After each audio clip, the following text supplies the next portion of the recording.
Hello বন্ধুরা, সকলে কেমন আছেন? আশা করি আপনারা সকলেই অনেক ভালো আছেন। তো বন্ধুরা, একটা সময় এমন ছিল যখন পুরো একটা গ্রামের মধ্যে একটাও বাইক দেখা যেত না। তখন একটা বাইকই ছিল সবার মাঝে একটা কৌতূহলের বিষয়। কিন্তু আস্তে আস্তে যতই দিন বাড়তেছে ততই আমাদের দেশের মানুষের ইনকাম অনুযায়ী বাইকগুলো তাদের হাতের নাগালে চলে আসতেছে। আর সেই জন্য যুগের সাথে পাল্লা দিয়ে আমাদের দেশেও বাইকারের সংখ্যা বাড়তেছে। আর যত বেশি বাইকারের সংখ্যা বাড়তেছে ততই কিন্তু বাইকারদের মনে বাইক নিয়ে ট্যুর করার ইচ্ছে জাগতেছে। আর সেই থেকে আমাদের দেশের মধ্যে ট্যুরিস্টের সংখ্যাও দিনের পর দিন বেড়ে যাচ্ছে। কিন্তু যেই কোনো বাইক দিয়ে তো আর ট্যুর করা সম্ভব না, কারণ আপনি যে কোনো একটা বাইক নিয়ে যদি ট্যুরে চলে যান তাহলে আপনাকে নানান রকম সমস্যায় পড়তে হবে। আর এই কারণে একটা ট্যুর করতে গেলে একটা অ্যাডভেঞ্চার বাইকের দরকার হয়। আর যেহেতু আমাদের দেশের মধ্যে ট্যুরিস্টের সংখ্যা বাড়তেছে, সেই কারণে অ্যাডভেঞ্চার বাইকের চাহিদাটাও বাড়তেছে। আর সেই চাহিদাটা পূরণ করতে আমাদের দেশের বাইক কোম্পানিগুলো তাদের অ্যাডভেঞ্চার বাইকগুলোকে আমাদের দেশের মধ্যে লঞ্চ করতেছে। তো আপনারা এক সপ্তাহ আগেই কিন্তু আমার থেকে একটা ভিডিও দেখেছিলেন, যে সেখানে দেখাইছিলাম আমি যে হিরো এক্সপালস 200 এবং এক্সপালস 200 প্রো এই দুইটা বাইকের বিষয়ে। তো এরপরেই কিন্তু এক সপ্তাহ পরেই মানে 21শে ডিসেম্বর গতকালকে হুন্ডা তাদের NX 200 এই বাইকটিকে বাংলাদেশের মধ্যে লঞ্চ করে দিয়েছে অফিসিয়ালি ভাবে। তো আজকের ভিডিওতে আপনারা দেখতে পারবেন যে হুন্ডার এই নতুন বাইকটির যাবতীয় ইনফরমেশন, এই বাইকের দাম কত, এই বাইকটির ফিচার্স কেমন, এই বাইকটি আপনাদের জন্য কেনা ঠিক হবে কিনা, এই যাবতীয় সবকিছুই আজকের ভিডিওতে দেখতে পারবেন। তো ভিডিওটি শুরু করার আগে আপনাদের সকলের কাছে আমার আবেদন, আপনারা যদি আমার চ্যানেলে নতুন হয়ে থাকেন তাহলে অবশ্যই চ্যানেলটিকে সাবস্ক্রাইব করে সাথেই থাকবেন। তো শুরু করছি আজকের মূল ভিডিওটি। আজকে যে বাইকটি নিয়ে কথা বলবো সেই বাইকটি হলো হুন্ডা NX 200। এই বাইকটি হলো একটি অ্যাডভেঞ্চার বাইক। তো এই বাইকের লুক এবং ডিজাইন নিয়ে কথা বলতে গেলে এই বাইকের লুকস পুরোই আলাদা। আপনি এই বাইকের সাথে অন্য কোনো বাইকের ডিজাইন এবং লুকসের কোনো মিল পাবেন না।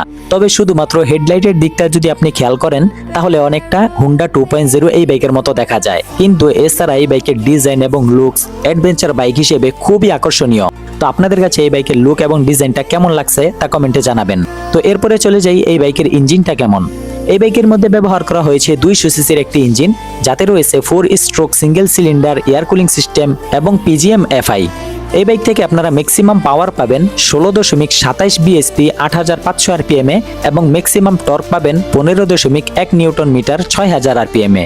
তো এই বাইকের মধ্যে এয়ার কুলিং সিস্টেম কেন দিল তা আমার মাথায় ধরছে না। কারণ হচ্ছে বর্তমানে কিন্তু সকল বাইকের মধ্যে অয়েল কুলিং অথবা লিকুইড কুলিং সিস্টেম ব্যবহার করা হয়। তো এই বাইকের মধ্যে আমার মতে এয়ার কুলিং এর জায়গায় যদি কমপক্ষে অয়েল কুলিং সিস্টেমও ব্যবহার করা হতো তাহলে আমার কাছে মনে হয় ভালো হতো। তো এই বাইকের মধ্যে স্টার্ট করার জন্য আপনারা শুধুমাত্র সেলফ স্টার্টেই পেয়ে যাবেন। তো এরপরে এই বাইকের মধ্যে ব্যবহার করা হয়েছে 5টি ম্যানুয়াল গিয়ার। এই বাইকের মধ্যে আপনারা টপ স্পিড পেয়ে যাবেন 130 কিলোমিটার।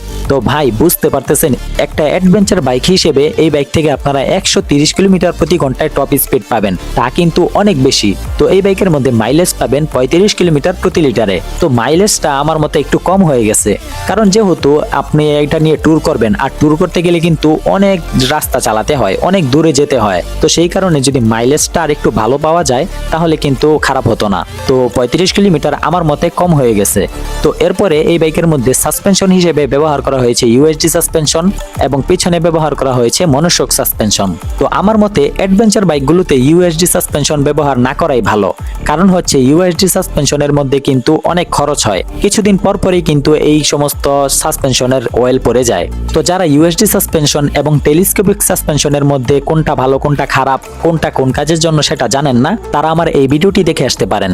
তো আমার মতে এইটা যেহেতু অ্যাডভেঞ্চার বাইক, এই বাইকের মধ্যে টেলিস্কোপিক সাসপেনশন দরকার ছিল। তো এরপরে এই বাইকের মধ্যে ব্যবহার করা হয়েছে ডুয়েল ডিস্ক এবং সাথে রয়েছে ডুয়েল চ্যানেল ABS।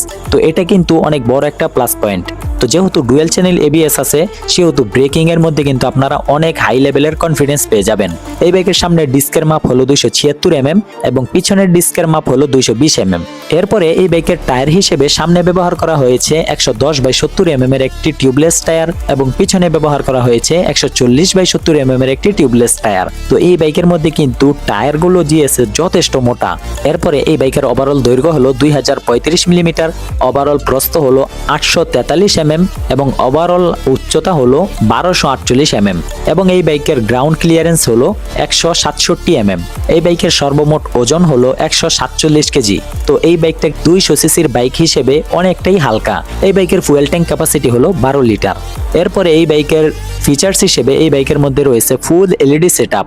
এই বাইকের হেডলাইট, টেললাইট, ইন্ডিকেটর সবকিছুই ব্যবহার করা হয়েছে এলইডি। এই বাইকের মধ্যে স্পিডোমিটার, অডোমিটার, ডিজিটাল মিটার সবকিছুই ব্যবহার করা হয়েছে ডিজিটাল। তবে এই বাইকের মধ্যে মিটারটা হলো টিএফটি মিটার। এই বাইকের মধ্যে হ্যান্ডেল হিসেবে ব্যবহার করা হয়েছে পাইপ হ্যান্ডেল বার এবং সিট হলো স্লিপ সিট।